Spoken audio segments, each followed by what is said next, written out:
Ito mga kagulay, oh, pasilip po sa inyo. Ang daming piste dito. Ang daming tanga. Ayan. Tanga kasi ang tawag niya sa amin dito sa Bicol eh. Yung mga langgam na yan. Yan, oh. Yan ang pumupuksa ng tanim ko yan. Gustong gusto nila itong pechay. Kinakain nila eh. Buti pa yung oo dahil dahon lang kinakain nila. Itong mga langgam nito, taga yung puno, tagang kinakain nila. Gustong gusto nila yan. Oh. Yan, pupuksain ko sila. Kala nyo ha. Kaya nagkabungi-bungi dito. Silang may gawa niya. Kaya maliliit na yan na pechay. Pinahabol ko na lang yan. Oh. Ayan. Ganda na sana eh.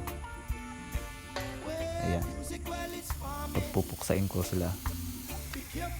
Ayan. Hindi ako papayag na puksain nyo yung pinagpupunla ko dito na piso. Ayan.